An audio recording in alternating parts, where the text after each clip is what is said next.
Para po sa devotion natin patungkol kay Jesus bilang the Lion of Judah. Na kung hindi nyo pa po napapanood yung devotion natin, type nyo lang po, Jesus the Lion of Judah, dito sa ating daily devotions. I hope makita nyo agad. At ma-appreciate nyo yung salita ng Diyos patungkol sa propesiya sa pagdating ng ating Panginoon Jesucristo. Now, early on, sa Genesis pa lang, nakapropesiya na ang ating Panginoon Jesucristo bilang leon mula sa lipi ni Juda ay ipapanganak. So, Genesis pa lang yun. Kung titingnan niyo po mabuti, from Adam to Noah, Noah to Abraham, Abraham to Isaac, Jacob, and 12 tribes. Bago pa maging 12 tribes yun, 12 anak ni Jacob, si Jacob nag-prophesy na. Sa pamamagitan ng Santong Espiritu, nangusap ang Diyos kay Jacob sa mga lumalabas sa bibig ni Jacob habang binibless niya yung kanyang mga anak. Yung lumalabas sa bibig niya, prophecy. Mangyayari sa hinaharap. Especially, pagdating kay Judah, ang sabi ng Banal na Espiritu sa pamamagitan ni Jacob, sabi niya, Judah, ikaw yung lion's cub. The scepter will not depart from Judah. Yung scepter, yan yung tungkod ng paghahari, hindi yan mahihiwalay sa iyo, Judah. Mula sa iyo, tuloy-tuloy yan hanggang ipanganak yung Messiah. Kaya po si Jesus galing siya kay Judah, and he is the lion from the tribe of Judah. Makikita niyo po yan sa Revelation chapter 5 verse 5. Then one of the elders said to me, "Do not weep. See, the lion of the tribe of Judah, the root of David." Now, napansin niyo po rito, minsan branch of David, pero ito naman, root of David.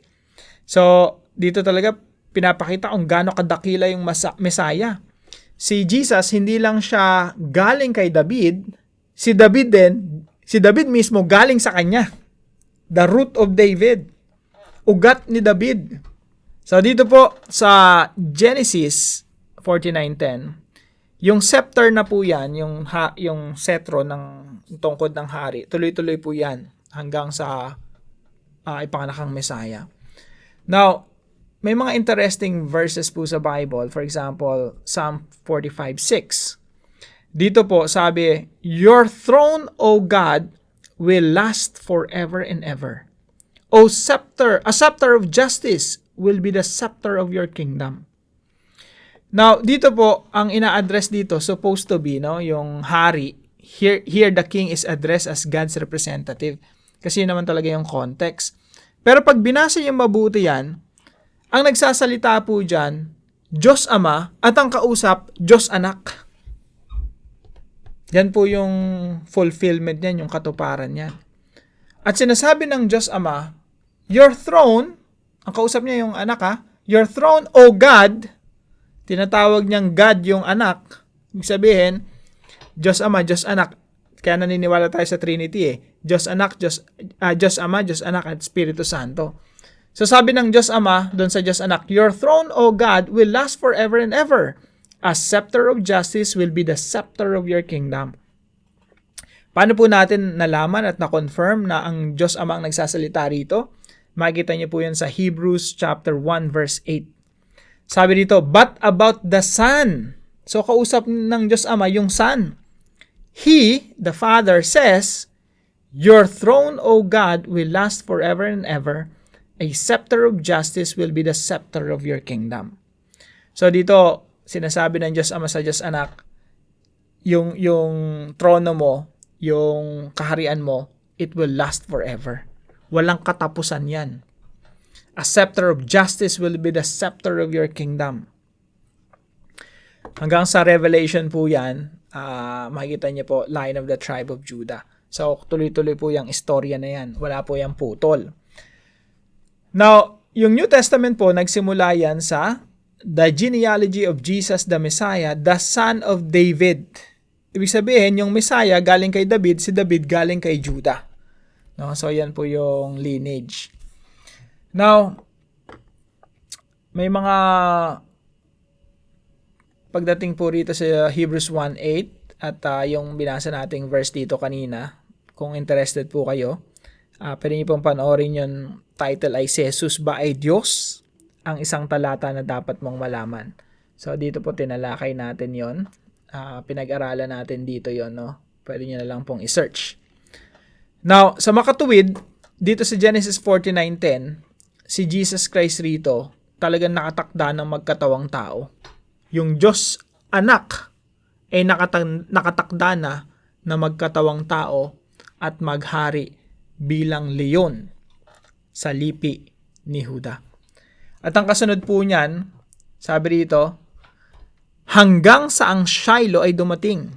So yung setro, yung tungkod ng pamamahala, hindi yan hihiwalay kay Huda, pasa-pasa yan, hanggang sa ipanganak yung Shiloh. Now again, yung Shiloh, mahirap po yung i-translate. Kaya yung iba sinasabi, tao yan, si Jesus yan, Messiah, yung iba naman sinasabi, lugar yan, yung iba sinasabi, tribute, yung iba, maraming sabi, rightful king. So, pero ako I think, ang ibig sabihin nito, rightful king Kaya until he to whom it belongs shall come. Ibig sabihin siya yung talagang nagmamay-ari ng setro. Hanggang sa ipanganak, yung Messiah na nagmamay-ari ng setro ng paghahari. So si Jesus nga yun, siya yung rightful king. Ang kasunod po nun, and the obedience of the nation shall be his. Si Jesus Christ po nung namatay, inilibing, muling nabuhay, umakyat sa langit, umupo sa kanang trono ng Diyos, at hawak-hawak niya ng setro na hindi nawalay kay Huda. At ngayon, ang kasunod po niyan, the obedience of the nations is his. Ibig sabihin, lahat ng mga bansa susunod kay Kristo. Isa pong katotohanan sa Biblia na nagbibigay sa atin ng lakas ng loob na magpatuloy sa paglilingkod sa Panginoon. Kasi bawat pag-share natin ng gospel, isa yang magiging pundasyon ng susunod na henerasyon hanggang sa dumami at mapuno yung mundo ng mga tagasunod ni Kristo. Pag may shineran ka ng gospel, tinulungan mo yung tao na yung makakilala sa Panginoon, hindi mo lang tinutulungan yung tao na yun. Hindi mo lang dinidisciple yung tao na yun. You're discipling his future family, his future children, and children's children, and children's grandchildren. Alam niyo po, pag siguro yung iba sa inyo makaka-relate, no? Yung mga lolo nyo or lola naging Kristiyano, tapos damay-damay yung mga anak, tapos damay-damay yung mga apo. No, I'm not sure sa background nyo. Pero meron lang someone na nag-share doon sa lolo mo or lolo ng lolo mo na na-disciple yung lolo mo at nagkaroon niya ng impact sa buhay mo ngayon. So, hindi natin alam kung gano'n ang mangyayari, no? Pero for sure, God will work through the gospel para ma-disciple yung isang tao na sinisharean mo ng gospel hanggang sa yung later on mapapangasawa niya, madi-disciple. Kung yan single yan, kabataan yan, dinidisciple mo, hindi mo alam pati mga apo ng mga apo niyan, damay dahil sa gospel na i-share mo sa kanya. So, ganun po ganun kumilos ang Panginoon makapangyarihan yung ebanghelyo. At ang ebanghelyo, yan yung espada ni Kristo na siyang gagapi sa lahat ng mga bansa hanggang sa lahat sila ay lumuhod na sa Panginoong Jesucristo. So yun lamang po. I hope napagpala po kayo ng devotion natin. At kung hindi nyo po napapanood, balikan nyo lang po. Magandang araw po sa bawat isa sa inyo. See you po tomorrow 5 a.m. dito sa ating Daily Devotions.